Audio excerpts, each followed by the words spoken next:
Bismillahirrahmanirrahim. Assalamu alaikum wa rahmatullahi wa barakatuh. Ibrahim Mukasa gemanya gange omulungi yatulaba nkwanirizaako olunaku olwaleero on this beautiful day era nga nkutegeeza nti leero ennaku z'omwezi 22 it's my birthday. I was born today. Njagala kwebaza mama wange omukyala Sarah Mukasa emyezi omwenda jaggwako leero era bwe jaggwako leero zaali ssaawa za misanaawo olunaku lwali lwakuna. I was born on a Thursday 22nd of November. Omwaka tegujja kuba kikulu nnyo. Let's keep it that way. Anyways, Ibrahim Mukasa was born on the 22nd of November on a Thursday from Kampala, Uganda. So, today is my birthday. Kongs. Tuli ne Chris Lule Sike. Sike Lule. Assalamu alaikum. Wa alaikum salam. Obulamu bugamba kitata. Alhamdulillah. Tuli powered by Logical Motivators nga kwotadde ne Caplog Financial Consult nga bano abambi bewaayo bavugirire program ya Business Mind lunaku olwokusatu n'olunaku olwa Sunday era nga twagala kubebaza tutegeeza boss n'omukozi nti mulwawo okufuna refresher courses nga kwotadde n'okubeera guided here and there. It is only two companies, that is Caplog Financial Consult ne Logical Motivators. Ze company zigenda okuvaayo okuyamba mwekyo. Olunaku olwaleero tuli n'omukugu of course Chris Lule. It is a Sunday era nga kulwa Sunday olunaku olwaleero omulamwa gwaffe tegugenda kubeera mulala okujjako okutunuulira leadership in business. Tutunuulira obukulembeze mu by'obusuubuzi, mu bya business oba mu mirimu. Era nga wano mukugu ajja kusooka atunnyonnyola obukulembeze kyeki. Of course in line of business then awutukirire. Mwami Chris Lule nsaba obuuze ku balungi abatulaba tutandikire awo. Abalungi abatulaba tubalamusizzaako mwebale gye mutuusaako engalo. Twagala okusiima Omukama abatukuumidde nga bakyali balamu oba oli awo nga n'enkuyege zikyabakubira enduulu ate era n'okwongera okusabira emirimu gyabwe. Mungu abatuweere baraka. Alhamdulillah. Era bye mukola abiwa omukisa bisobole okutambula. So twebaza nnyo abantu abatulaba. Yeah. Era abasalawo ne beerekereza byonna. Sijja kumenya naye abantu baffe abali emitala w'amayanja tubaagala nnyo mu ngeri by the way ey'enjawulo. Yeah. Yeah. Nyinza okuba nga njagala basabayo akantu kamu. Yeah. Nsaba munneegatteko ate beegatte ku ttiimu eno. Tubeere abamu ku bantu abanaayogerwako nti twakyusa ebyobukulembeze mu by'obusuubuzi mu ggwanga Uganda. Inshaallah. Obukulembeze mu by'okusuubula n'okutegeera ebintu by'okusuubulagana nga bwe bikola ki. Tuli ba mukisa munene nnyo nti Lugaba atusaasidde tuli mu ggwanga erikyakula ate nga tuli mu kifo kya kusatu mu nsi ezisinga okubeera enjavu nga tukulembeddwa munnaffe atukwatidde ebbendera Democratic Republic of Congo ne tuddako munnaffe awuffe ne tulyoka tujja mu kyokusatu. Kakati kitegeeza ki omuntu okubeera mu nsi eri ku mwanja omubwavu muba muweereddwa omukisa munene nnyo kubanga ffe omugigi gwaffe tuguyita gu problem solvers. Ffe wali ebizibu wetukola ki wetuyingira era bannaffe bano njagala obbakubiriza naddala abali wano ewaka n'abali emitala w'amayanja. Twewe obuvunaanyizibwa oba twewe eddimu eddene mu kusobola okulaba nga tukuza tukulaakulanya ate nga tuteeka sente zaffe mu bintu ebitwala eggwanga lyaffe mu maaso. Ogwo omulimu munene nnyo era mbakubiriza temuggwamu maanyi ebitatambudde bulungi tunakuwalira wamu nammwe. Abafunye ebirungi tubeebalizaako omutonzi. Kati abo bokka abatono abaagala tukyuse ebyenfuna by'eggwanga lyattu Uganda be baba baneegattako nga tukola ebintu ebyenjawulo okwawukana ku bintu eby'abantu abaki abalala awo tusobole okutambuza eggwanga lyattu Uganda tulabe nga ligenda mu maaso. So mbeeyanza nnyo, mwebale nnyo, mwebalire ddala. Kati tubaguze Kamulali. Okay, njagala omulamwa gw'olunaku lwali tugenda kutunulira leadership in business, obukulembeze mu bya business, mu nsonga za business. Njagala tutandikira awo. Okusooka ndowooza okuviira ddala ku buli mutendera gwonna ogwa buli kintu ky'olowoozaako mu bulamu, obukulembeze ensonga nkulu. Okukulembera tekitegeeza kwenyigiramu butereevu. Era omuntu gwe bayita omukulembeze w'ekintu tekitegeeza nti ateekwa okukibeeramu butereevu. Naye obukulembeze kitegeeza omuntu gwe twayise vision bearer, akutta omumuli gw'ekintu ekyo kyakulembera, okulaba ng'ekintu ekyo kiva ku mutendera ogusooka, sinakindi okuviira ddala mu mitendera gya negativu, kijje ku 0 kikwate 1 2 3 4 5 6. Kakati omukulembeze ye muntu waffe ono ayina ekintu kyalibadde ng'ekirooto, oba kwalibadde ng'okulabisibwa, oba yalibadde nga vision gy'alina okukulembeza n'aguza abantu abalala ne basobola okumugoberera n'abagayidinga nti tugenda kukola kino, tukole kino, tukole kino, tusobole okulaba nga tuva ku ssa erisooka tugende ku ssa eriddako. Kati specifically mu business, business yonna etalina bukulembeze tesobola kuva ku mutendera gusooka. Era obukulembeze mu business busalawo kyamaanyi nnyo business wawe esobola okulaga. Obukulembeze obubi business bugivuga bugitwala mu ntaana. Obukulembeze obulungi buvuga business nga bugijja ku mutendera ogusooka, ogwokubiri, ogwokusatu paka lwetuuka ku mutendera ogusembera ddala waggulu. So mu bimpimpi buli kintu kyonna kye tukola mu bulamu kiba kyetaagamu okukulembera. Kigaba amaka agaffe ag'omuntu ssekinnoomu, amaka agatalina mukulembeze atunuulira kirooto na bwegendereza, era ebiseera ebisinga gatera okusereba ne gatakola gatya, ne gatakola bulungi. So mu by'okusuubula oba mu bya business oba mu lulimi luno olw'obwakitunzi, obukulembeze ensonga nkulu oba bwe tuyita leadership. Era bulimu ebika bingi nnyo. Waliwo omuntu akulembera ng'akulembera alina ekiruubirirwa ekyokulaba ng'asuumusa kampani oba business okugijja webeeri okugyongerayo. Ne wabeerawo n'obukulembeze obulala nga bo tebulina kye bwagala kukyusa, nga bw'ogimukwasiza bw'ayagala agikole ki, agikuddize. So mu bimpimpi obukulembeze kyekyo. Thank you. Njagala tutunuulire of course bw'oyogera ku bukulembeze mu business wabaawo akulembera n'abakulemberwa. Njagala tutunuulire role buli omu gy'azannya na lines buli omu line ki gy'atalina kusukka. Of course nti tutunuulira role ya boss oba leader mu business ebaaki wawa atalina kusukka. Tutunuulire nti employee, receptionist oba manager oba accountant oba field officer n'ebigwa mu kkowerero bo batandikirawa era bakomawa. Di okukontana kwabwe lwe kukosa business, era di lwe balina okukontana bwe kiba kyetaagisa. Kakati neyanziza nnyo okusooka bwe tuba tetunagenda ndowooza ku ba leaders, then n'abantu be baleadinga, ndowooza kyalibadde kirungi nnyo abantu bano tubawulira ebintu bino.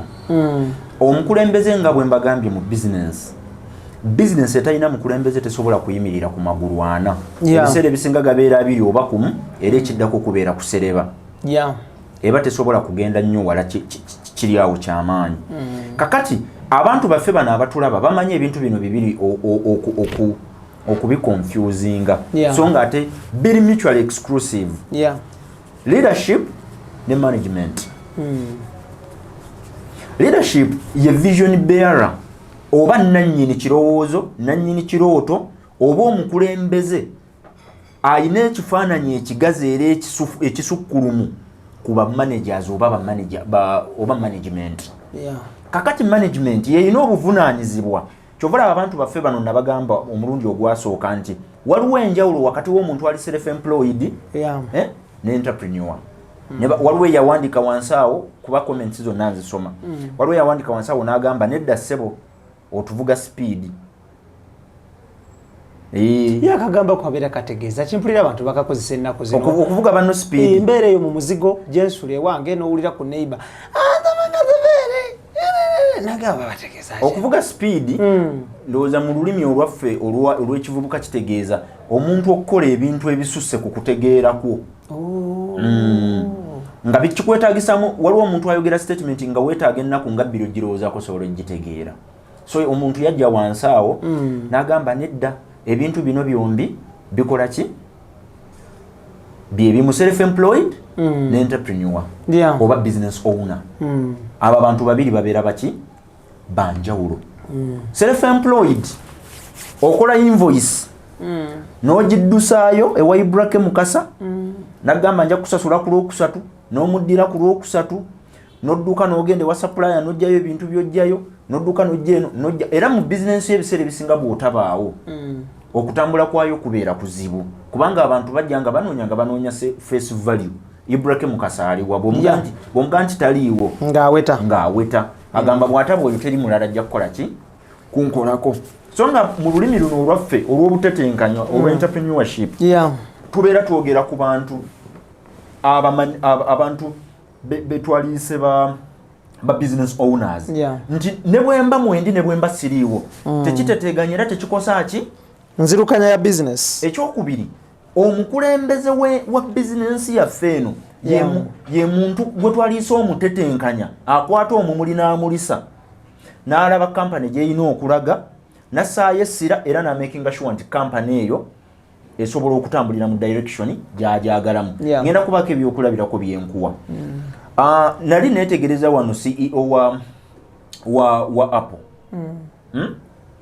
nga ayogera ebintu ebigenda okukolebwa omwaka guno gwe tumazeeko naddala 2 nendaba nga alina ekifaananyi ekinene ekya kampani naye ng'akiguza baani akiguza ba managers abali wansi basobole okussa mu nkola ebyo byalowooza ebisobola okugguka mu mwaka gutya gumu kati oyo ye muntu waffe gwe twaliise business leader kakati ba managers ku mitendera egy'enjawulo obuvunaanyizibwa bwabwe bubeera ki okwenyigira mu day to day work okulaba nti ebintu bye mwayogerako omwaka naddala nga gutandika biteereddwa mu ki mu nkola kati obuvunaanyizibwa bwa management mu business bubeera mu kumakinga sure nti buli kirowoozo kyonna ekyayisibwa abakulembeze ab'oku ntikko kiteekebwa mu ki mu nkola era kitegeeza ki business okubeera n'obukulembeze obulungi obukulembeze obulungi bwe buno nti omuntu asobola okutunuulira ebintu ebyenjawulo nga bifaanagana n'alondawo ekisobola okugasa kampani ekitagigasa n'akireka ki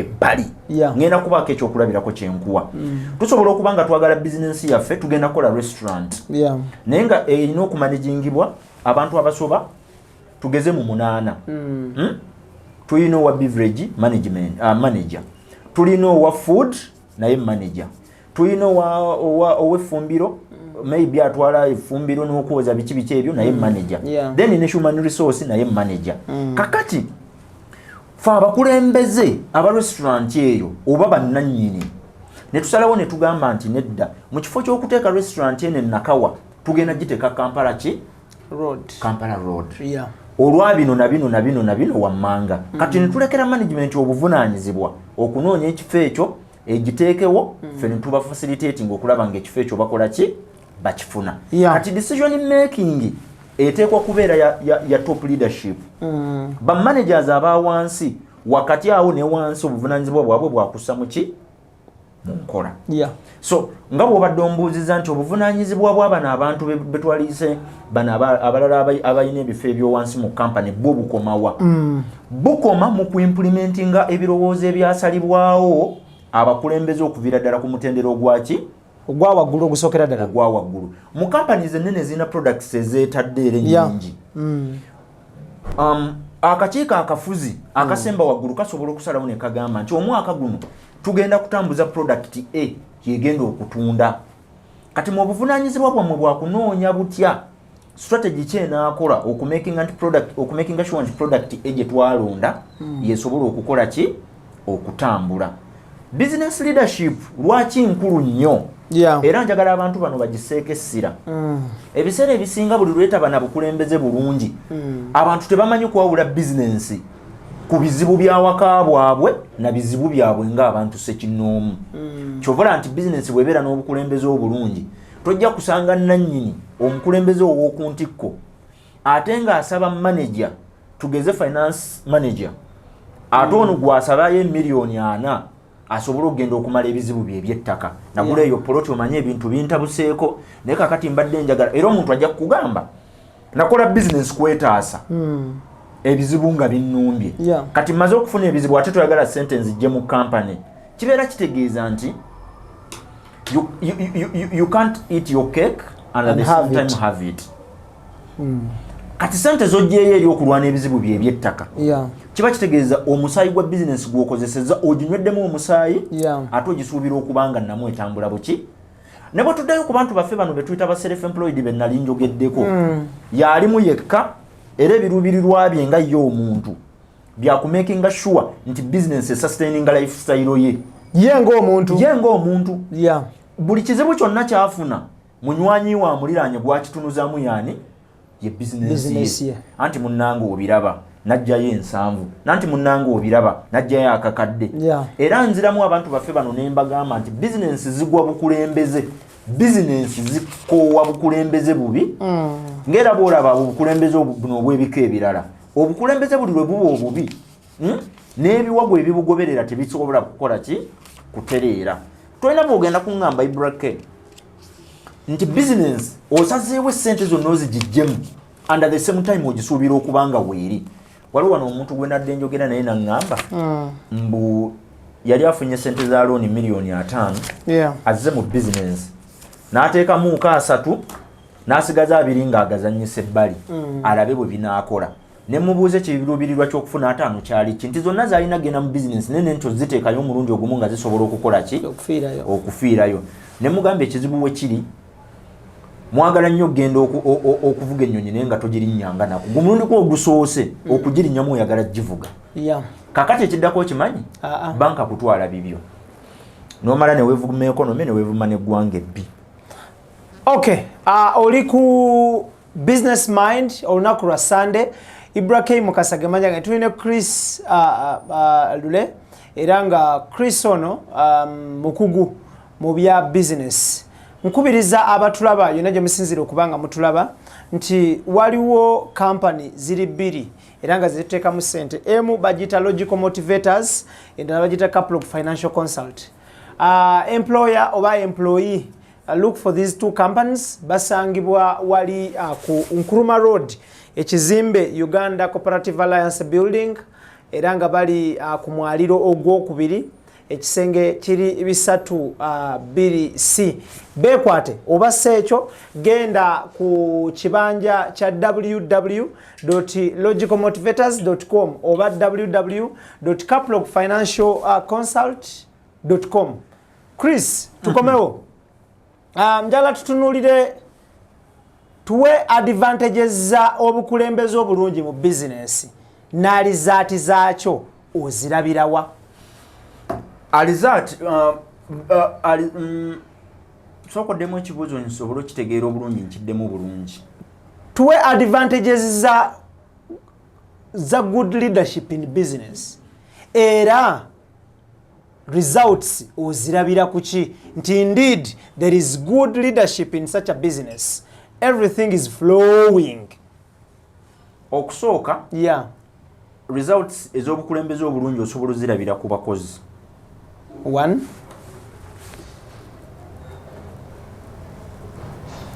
bakozi zinhawo enyambala yaabwe ndabika yaabwe gye basula oba bwe bafaanana. Abakozi bano balina kyamaanyi nnyo kye bayinza. In fact mulimu omuntu nga tannaba kugulako n'asooka nayetegereza bulungi abakozi bo bwe bali. Ng'ekintu ne bw'aba tannaba kitwala yalisoose kwetegereza mukozi wo n'alaba bw'ali. Waliwo omwami gwe nalina ng'alina abakozi naye nga bw'asanga omukozi ng'ali ekyemisana ng'alya local food ng'omulimu oyinza n'okugufiirwa. Balina kulya ki? Mandaazi. bagiya mandazi bukekekeeko obwo oba chapati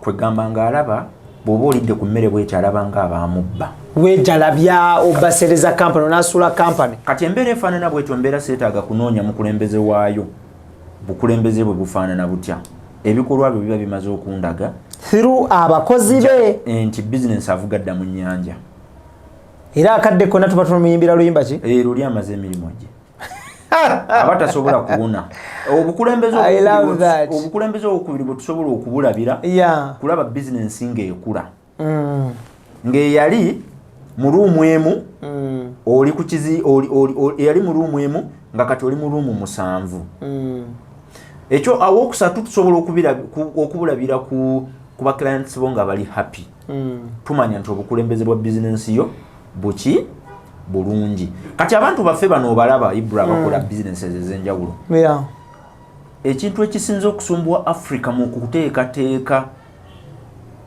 naddala mu banna business okuteekateeka businesses zaabwe ne zibeera successful olumba olusinza okubasumbuwa olunene kyekifaananyi ekyasiigibwa bannaffe bali akantu kano kankozesa omukisa guno nkayiseewo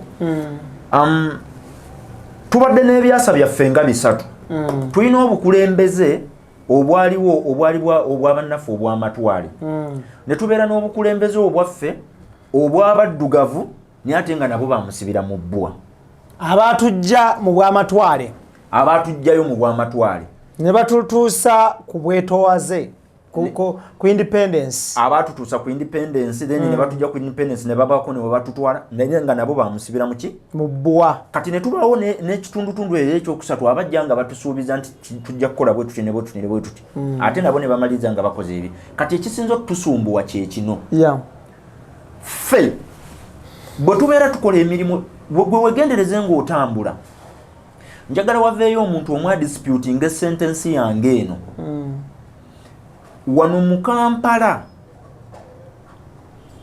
bannayuganda batono nnyo bayinza n'okuba tebawera bitundu 4 ku buli 100 abalina mu businesses mu byemmere eziri successful naddala nga zizze zigejja overtime mu mmere mu fast foods ne mu local foods tuyinza okuba tetulinamu bannayuganda bawera bitundu 10 ku buli 100 naye ng'ate abantu abavudde emitala w'amayanja basobola bulungi nnyo okujja wano e Uganda ne bakolerawo bizinensi ne ziva oli n'atandika n'akafo kamu n'agenda ku 5 n'agenda ku bufo 10 n'abeera n'ebifo ameka 3 omanye ekizibu kyaffe bwe kiri obukulembeze buli bwe nkugambye obwali obw'abafuzi obw'amatwale bwatuteekamu kiri nti ffe tulina kulowooza in fact we must start small think small and stay small ye doctrine gye batuguza yesebo kyova olaba osanga saving ku kyalo bamaama abo bataata nga balina akabiina akabwe ka saving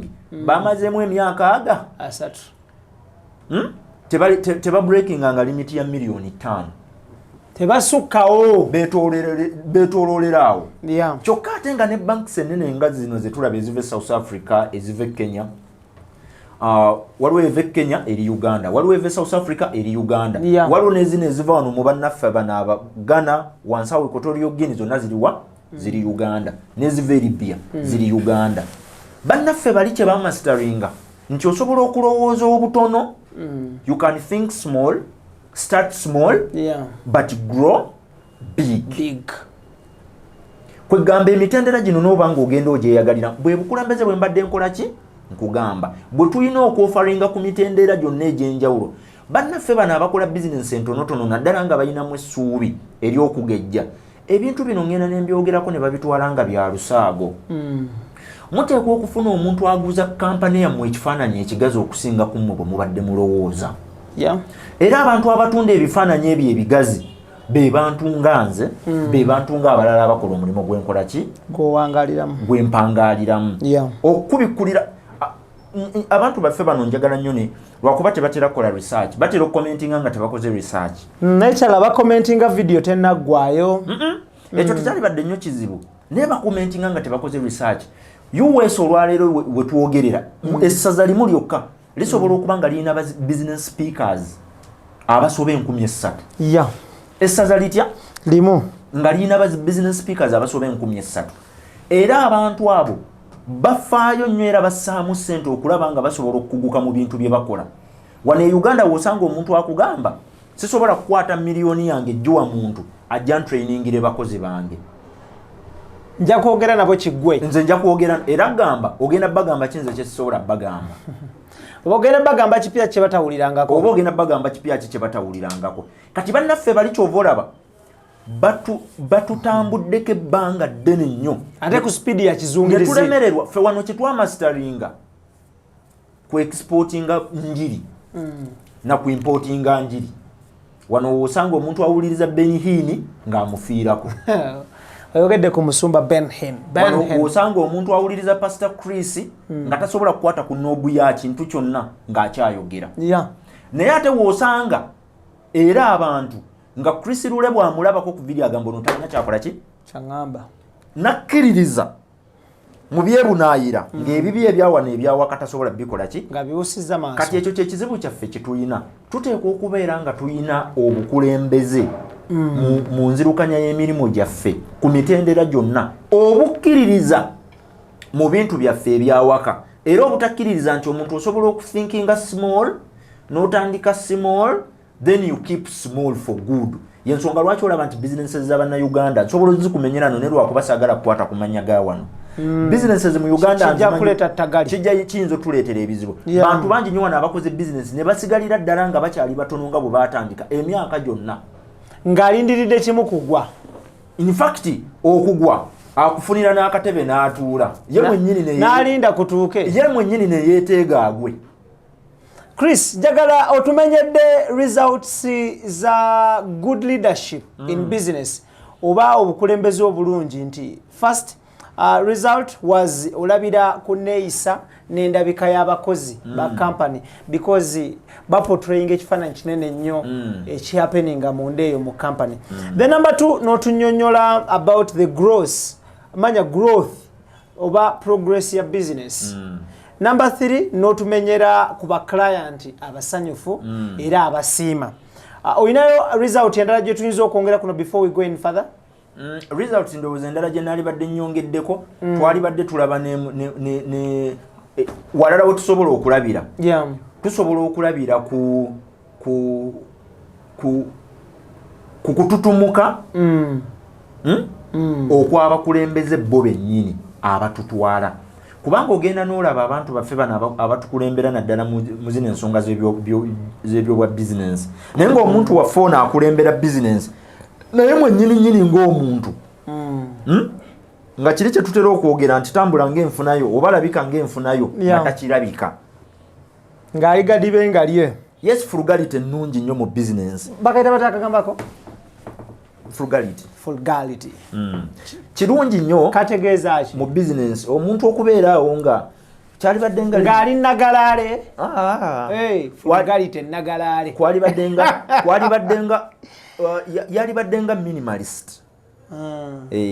Omuntu akozesa ekitonotono okusinziira ku kyayi Maiza ate oyo ako Idris yakampadde. Maiza zaali badde nga synonyms naye Maiza ate gwoba osusseeko kubanga ebiseera ebisinga ogaana n'okulya naye ng'oyagala ojjanjaba aluse omwaka ogujja. Kakati omuntu ali frugal ye muntu ayinza okugamba n'agamba nedda mu kifo ky'okulya emmere y'emitwalo 4 kandi ey'akasanvu esatu gino gibeeko ekirala kyegikola ki kakati so nawe omukulembeze yennyini amanyi okutulaga results z'obukulembeze bwo tuzirabirako. Waliwo ekiseera wootuukira ng'okugaba example tekimala nga kirina okusukkawoko nga you must be an example. I know ebiseera ebisinga akantu ako nkagamba nnyo abantu example tuwadde ezimala kati naawe beera ekyokulabirako. Kati n'abantu baffe bano era kyemmanyi gye bunajjeeyo nabasuubiza ne mbagamba nti in fact ndowooza mbabwere ddala omwaka 2022 tubalambuze projects zino inshallah bamanye nti ebintu bye twogerako tubikola reality tubiteeka mu nkola tetubisoma busomi mu bitabo bamanye nti tonyumya ku oxygen gwotalaba. Siri mu kunyumya ku rocket science. I know. I'm not an astronaut. Njimbuka ningina mbanga no. Bintu byenjogera ko mbikola mbimanyi bwe bikola ki? Bwe bikola. Waliwo yali ambuuza. Nanga nti naye omwami ebigambo ebyo byagamba abantu yabiteeka mu nkola. Nati kakati nammwe mwennyini mulina tuyambako. Tulina okozesa strategy eri gye tukozesa gye tuyita zero marketing. Yeah. Nze mwennyini ng'omuntu bwe mba sivuddeeyo kugamba abantu baffe bano tusobola okukozesa ka strategy aka zero marketing. Gwe nnamufuuka omumuli gwange. Inshallah. N'omugamba nti munange omusajja alina bw'ayimiridde. Nebaga nti omusajja takyasabirwa wabula yeebaza bwebaza. Ekikulu kiri nti bannaffe bano balina okumanya nti ebintu bino tubikoze. Yeah. Tubikoledde ddala. Guno omugijjo ogwaffe. Nze sisobola kulowooza nga muzeeyi wange bwe yali alowooza. Bwe kiri. Era sisobola kulowooza guno omulembe ogwange. Sisuubira kukola business. Ekikumi bwe kikwata wano nze nyimirira mu kkubo n'empoozinga. Ne mbuuza lwaki bazzaawo. Ne mmala okumanya ebirubirwa byabwe n'ebigendererwa lwaki bakuttaawo.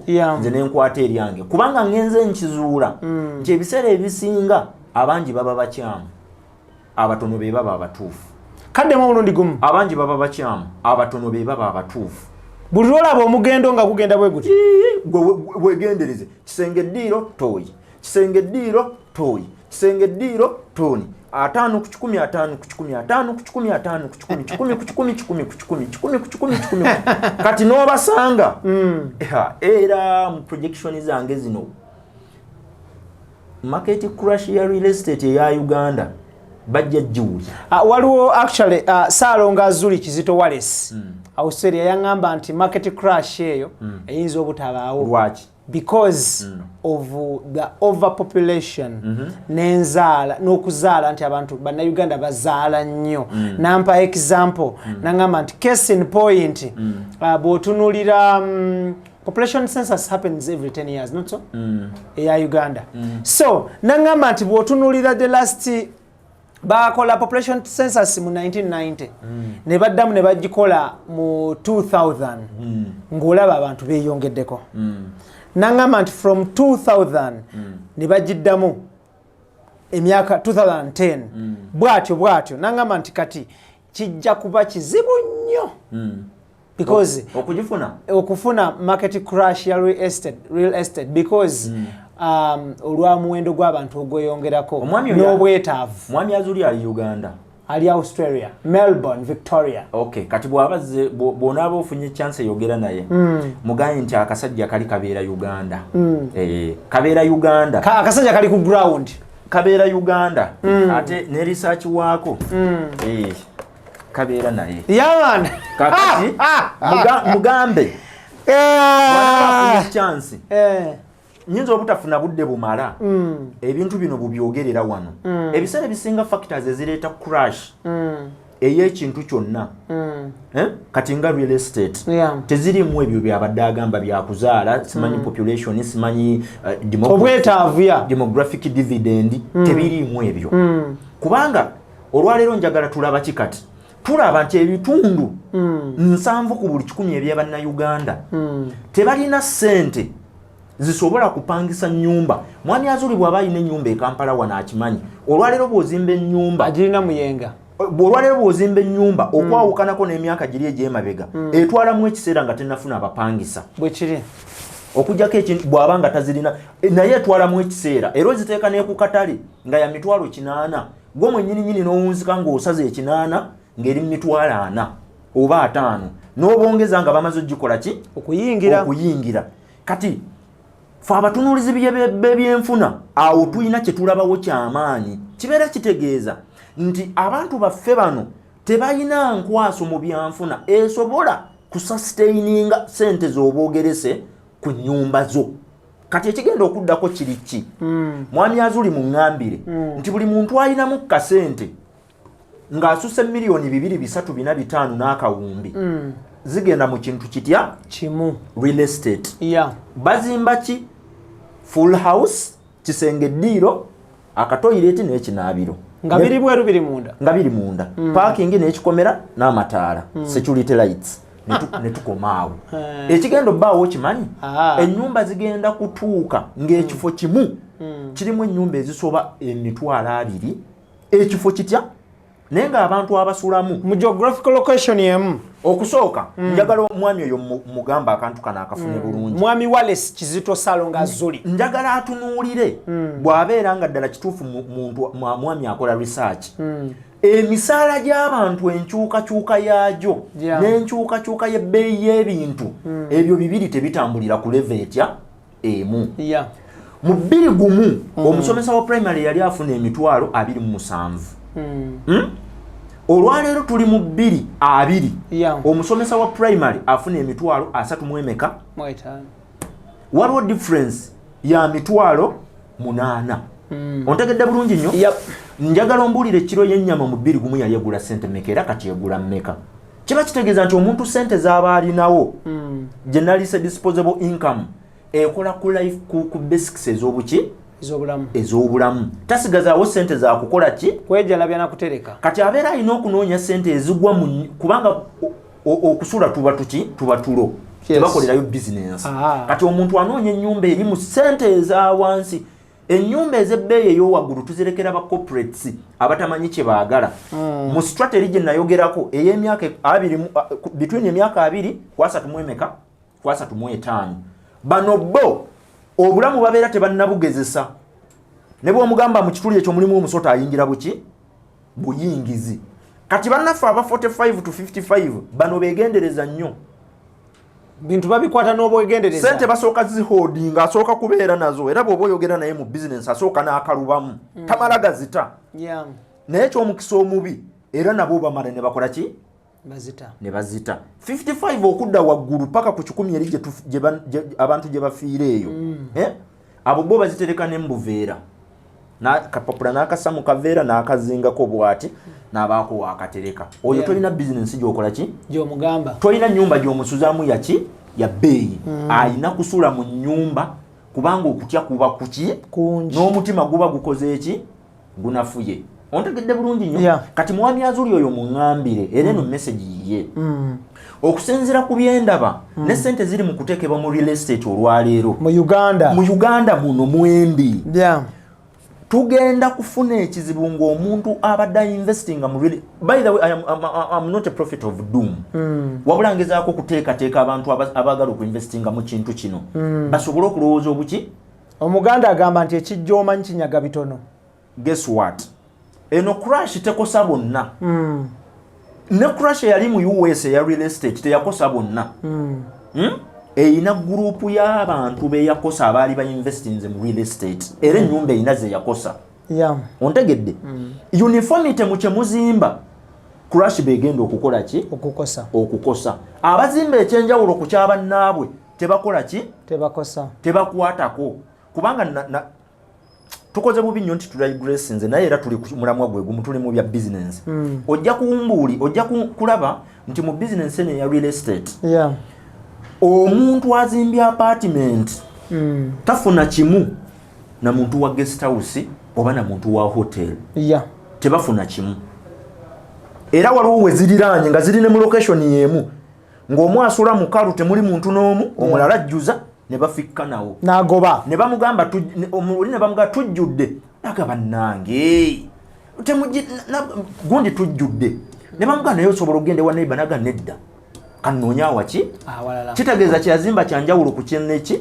kya neighbor kakati crash bwebezze sobola okukosa neighbor gwayimiridde wano neetakola ki neetakukwatako tulina we twagenderanga okuwakula enjuki ezenkambwe ne weesiiga butto kati weesiige butto enjuki zireme kukola ki kukuluma kuba ziteekwa okukuluma kubanga bizinensi nze nkugambye ndi Uganda era bannaffe abo bakimanyi nze benjogera nabo abatonotono ababa basazeewo bajje gye ndi mbabuulira amazima bino sibyogera nti ntunda ttaka sirinaayo poloti nayo gye ntunda ate situunda nnyumba era siriiyo eyo naye nze ndi mugabi wa kamulali asobole okukuyamba okwewala ebizibu ebyali badde bizze nga tomukoze eki nga tomulidde. Thank you. Chris, njagala tumaze okutunulira results za good leadership oba good governance in business. Njagala abantu nga tetunnawunzika nga tetunnadduka tubasiigireko ekifaananyi obukulembeze obubi mu byenfuna oba obukulembeze obubi mu bizinensi bulidinga tuki bulidinga tuwaati kugwa nabagamba bizinensi tekola ki tegwa abantu be bakyuka bizinensi tegwa ffe tukyuka gwe buli lwekyusa neeyisaayo n'okyusa n'obukulembeze bwo yo bizinensi eba ekulinze weetereze ffe weetukola ki weetuli era ebiseera ebisinga mbawulira nga mugamba bwe neetereza nja kwongeramu ssente kiba kitegeeza ekizibu yeggwe so si ki si bizinensi yo buli lwogikama ente bw'ogimma ebiwata esala mata bwekiri ekizibu ebeera nte ani abeera ekizibu gwe yasaze byerya kakati bizinensi eringa nte gwe bw'oba oyagala gikama kidomola making sure amazzi enywa liiters ameka buli luki lunaku ensawo y'ebiwata erya nki namba genda ogisika ebbeera oba olikutula olikole ki olijjeko kuba gabeeramu enywanto sebbeere naye bwe seba ogisimbye akakopo k'otuzinga kano tuno omala ojagalamu litana ekidomola ky'amata ebiwato ogiwate kuli yadde ekisula naye oyagala ogikwateko ogikalakate ogisabe ekidomola ekivaamu kunyuunyuuka kutiniwa amata nga tegasobola kukola ki obukulembeze obubi bwe bukyuka ne bizinensi ebeerawo ng'etulinze bw'oneetereza muzeeyo ojja kujja nze nkyaliwo nkukoze eki ekyo nakigamba omusajja kyagaana oyingira mu mutwe gwe ne muddiza ssente ze ne mugamba bw'onaaba okitegedde onadda n'onsasula ne nkikuddiramu bulungi bw'onaaba okikoze eki okifunye kuba namuga ekiruubirirwa kyange sikyakuggyako ssente naye kutereeza bwe namugaa nti bizinensi tegwa ffe tukyuka teyakitegeera ne mubuuze neeyisaayo eri etya amafuta g'ovuga mu mmotoka gava mu bizinensi esente z'abano ziva mu bizinensi ng'ajja ssente muno n'aliikiriza emizeege wakoogera wiiki eri tukuyita kufikirira mize mibi okuliikiriza emize mibi ogiriikiriza bw'ogyongerako bw'ogiyooyoota bw'akuba essimu ng'omukubira kashiya mumpeereyo emitwalo 3 oyo omukyala lwakuba simugamba nga naye alina byatukolera naye nga naawe okimanyi nti sente omuwana oyo aziweereza naye alina omuntu gwaziweereza talina paati yonna gyazanya muki mu bizinensi ziri unaccounted for kakati ezo bw'oziweereza lindirira akalambo kaffe kano kabeera kalina okugenda mu ntano obuyimba nga tuyimba naye yo bizinensi ebeerawo era nagamba abantu baffe bano ez'omusiru omugezi yalya bwebeerayo ng'otya looni naye ffe oluziteekayo bwe pawa nga mukkirira muzisaba bwe mba ndi mwetegefu okwambala etishaati emu okumala emyaka egi ezizo zinja okukozesa ezizo nkiddamu gwandaba ali e Uganda bw'omala okukakuŋŋaanya 15 n'oteekayo nze nga ngende wa manager mugamba neetaagayo 150 nga ngamba nga bakuŋŋaanya ezaffe zonna nga baweza ezizo kati gwe oli ku sidelines wali owooza kimu nti alooni kasete kange gye kali mu banka ogitya kubanga olina ATM baziterekana mu siiringi kati waliwo gwe nasanga ng'agiwumuddemu ebituli musagala kujjayo yali agiwumudde mumudde ebituli nze gwolaba wano saagala kukwata ku ssente zange namubuuza emergency fund retirement fund oba fixed deposit nagamba ku ebyo ebisatu tekuliiko yanga ziri ku savings account nenzira ebbali neŋŋamba namubuuza oli mu banka kinagiŋŋamba ngamba oba ngende nzigulewo akawunti eyo tewayimbawo kayimba ka Pastor Bugembe lengera embaata naye omutima gwange ekyanyizigira kiri kimu kyaŋŋamba nti abantu abalina endowooza eyo mbusimanyi infact abantu baffe bano nabagamba ekintu naye tebakifuna bulungi gwe buli lwobanga otya okukozesa ssente za banka ekikutiisa kiri eki kimu mpisa mbi kozi twagamba financial discipline toyina mpisa mu nkwata ya ssente akuna financial discipline kuba abantu baffe bano olumala ozifuna ng'anoonya enziruse ennungi ng'ate n'amafuta enywa mangi nga bannaffe bano ayongerako nga neekano wano ateekako kati ebintu ebitwala essente bwe buli lwe biyitirira ezaali badde ziddeeri ne zitaddayo kakati ate nga bana ababbanka bansanyula bw'oba weewoze bulungi ne bakuwa ebibiri omwaka guno ogujja n'ebina bakuwa k'osasulako n'otuuka mu makkati ne balaba ng'osasula bulungi nga bagaa tukwongere be bakubira n'akasimu bebakuba essimu ne bagaa tukwongere ez'abagundi ziri wano zitudde anti balaba nga gundi yaabwe gundi eki levels zaabwe sente zaabwe ze balina okuba nazo zisuseewo kati nyinyi nga bagamba lwaki tetukwongerayo 350 kana lwaki sisose ne baga nedda katukuwe kati gwe buli lwotunulira apartments zo nga zirina we zituuse zeetaagamu 300 ng'okima nga bakuwa ng'ogenda oyiwawo fule ey'okubiri ey'okusatu nga zambuka bw'omala okukola ekyo munnafone eyateekayo ate buli lwajjawo okujjayo zibaawo ate bajjayo tebajja nayo myaka ena takwatangako miliyoni z'emmeka 2 ziri okwo ffe nga tukola ki lwaki babeera baziceekingako buli kaseera obuzibu nti kakati ndowooza Ibrahim kino tukibagambe ekibatiisa okuinvestinga kiri kimu butaagala kuyiga bintu butya bwe bikola bye balina okussaamu ssente I get your point. Ebintu byoyagala okussaamu ssente toyagala kuyiga butya bwe bikola ki olw'okubanga ayinamu okutya mbw abantu baffe bano abakola omulimu gw'enkola bagenda kumuggyako akasente era abamu bafubutuka n'ofubutuka n'ateeka mu kintu ssente mbawulira nga balaajana nina omanyi omulimu gwammwe guno nagwagadde nnyo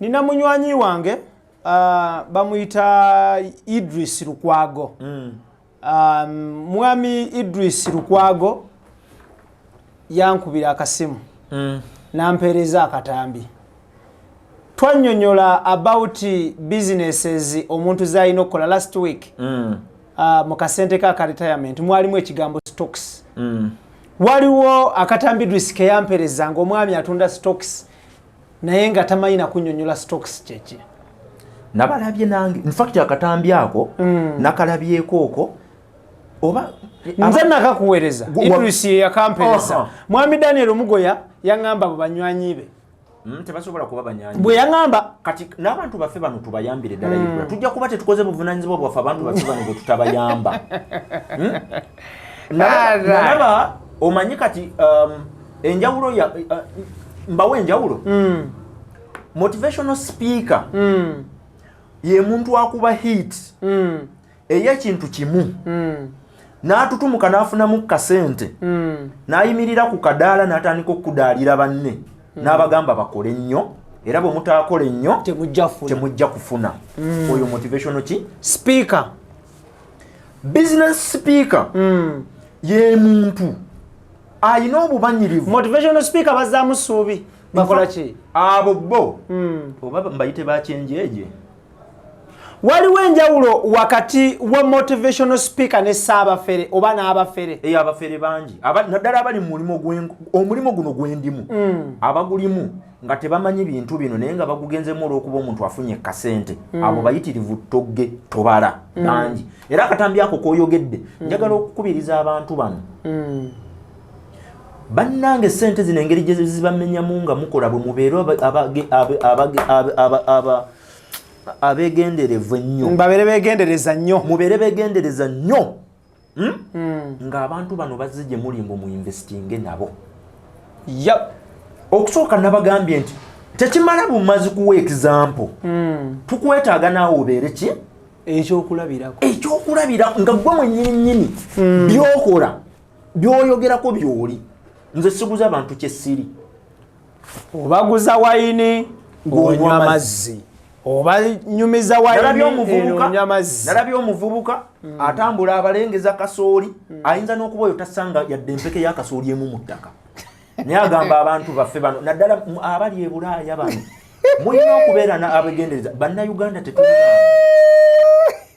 ali mu bagamba mbu simanyi osobola okuteekamu ssente ne tukuddizaamu bwe tumala okukuddizaamu ffe tukola naye ng'ekibuuzo kiri nti omuntu aziteekawa nalabye badayirekita nga n'enjala ebaluma beetaaga gulira kyakulya dayirekita mbw omuwala oli atudde wali dayirekita neŋŋamba oba beetaaga kujjako simu tubakubire tusooke tubatwale bafune lanki olwo mulyoke mwogere oli atambula n'enjala abula ggwa talinaamu na kyakulya naye agamba balimu basindike sente miliyoni 2 simanyi 3 simanyi 5 bagende bainvestinge bannanga abantu bano babeere beegendereza so mbadde nkwenjawulo wakati wa motivational speaker ne business speaker abantu abo babiri banjawulo business speaker ekintu kyoli mu kwogerako okikola ate okiri ontegedde kakati business speaker asobola okugatta byonna n'abeera motivational and at the same time n'abeera inspirational. That is good because Idris is an inspirational speaker. Idris Lukwago and an inspirational actor.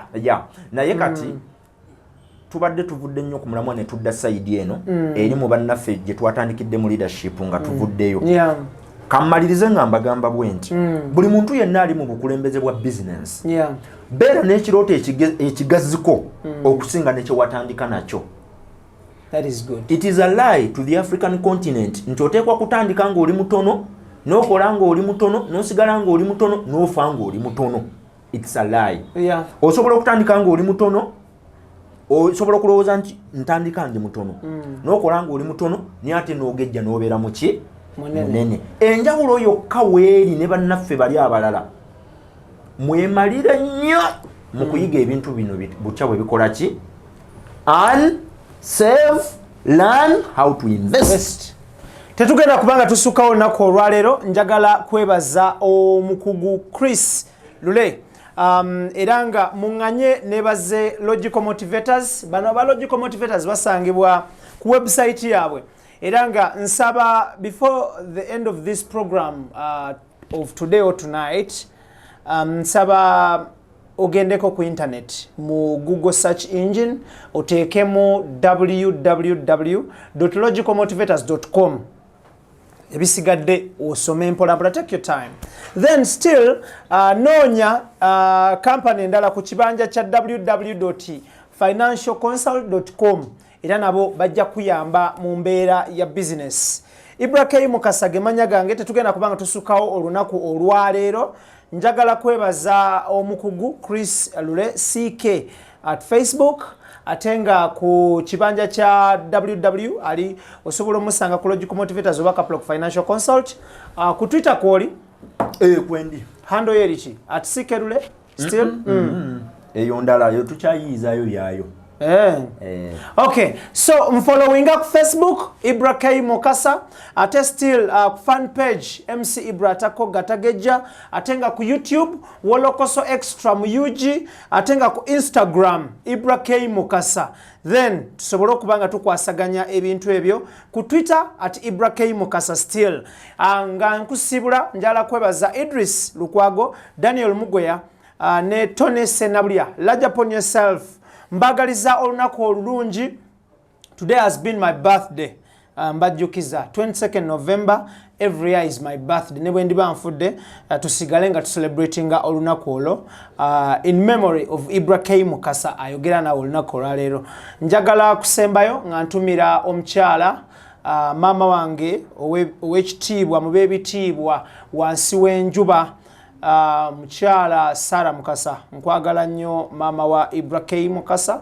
Large upon yourself. Greetings to all my sisters and my brothers, cousins, nephew, niece and all other relatives. I love you all. I sign out. Mubere bulungi mweraba. Assalamu alaikum wa rahmatullahi wa barakatuh. Lord bless you all. Thank you so much.